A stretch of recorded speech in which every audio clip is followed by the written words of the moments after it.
যখন রমজানের শেষ জুমা চলে আসবে, সেদিন আপনি আসরের নামাজের পরে 7 বার সূরা ফাতিহা পড়ুন। এরপরে আপনি যদি এই একটি দোয়া পাঠ করতে পারেন, তাহলে ইনশাআল্লাহ আল্লাহ তাআলা আপনার জীবনের সকল গুনাহ ক্ষমা করে দিবেন। প্রিয় ভাই এবং প্রিয় বোনেরা আমার, এই তো রমজান মাস শেষ দিকে চলে আসছে, রমজান মাস শেষ হয়ে যাচ্ছে, আর মাত্র অল্প কিছুদিন রয়েছে এবং সামনে আরেকটি শুক্রবার রয়েছে এবং আলহামদুলিল্লাহ এই রমজানে আমরা বোধ হয় 5টি শুক্রবার পেতে যাচ্ছি। প্রিয় ভাই এবং প্রিয় বোনেরা আমার, এই রমজানের শেষ জুমায় আপনি আসরের নামাজের পরে আপনি যদি 7 বার সূরা ফাতিহা পড়ে এরপরে এই দোয়াটা পাঠ করতে পারেন, তাহলে ইনশাআল্লাহ আল্লাহ তাআলা তার হাবিবের মাধ্যমে জানিয়েছেন ওই ব্যক্তির জীবনের সকল গুনাহ আল্লাহ তাআলা ক্ষমা করে দিবেন। প্রিয় ভাই প্রিয় বোনেরা আমার, আপনি জীবনে কত গুনাহ করেছেন, আপনি অনেক আল্লাহ তাআলার কাছে দোয়া করেছেন, আল্লাহ তাআলার কাছে ক্ষমা চাইছেন, কিন্তু হতে পারে আপনার সেই গুনাহটা আল্লাহ তাআলা ক্ষমা করে দেয় নাই।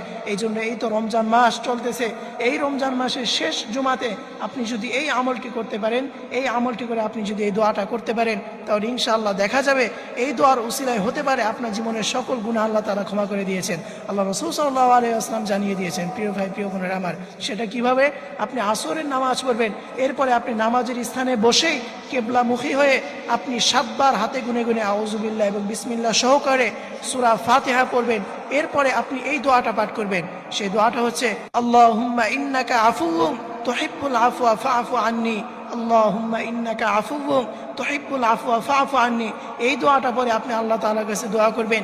এই দোয়ার অর্থ খুবই চমৎকার, যে আল্লাহ আপনিই তো ক্ষমাকারী, আপনি ক্ষমা করতে ভালোবাসেন, সুতরাং আপনি আমাকে ক্ষমা করে দিন। প্রিয় ভাই প্রিয় বোনেরা, এই দোয়ার অর্থ খুবই চমৎকার। আপনি শুক্রবার আসরের নামাজের পরে রমজানের শেষ জুমাতে আপনি যদি এই আমলটি করতে পারেন, তাহলে ইনশাআল্লাহ আল্লাহ তাআলা আপনার জীবনের সকল গুনাহ ক্ষমা করে দিবেন। আল্লাহ তাআলা আমাদের সকলকে এই আমলটি করে এই রমজানের উছিলায় আমাদের জীবনের সকল গুনাহ ক্ষমা করে দিক। সকলেই পড়ি আমিন।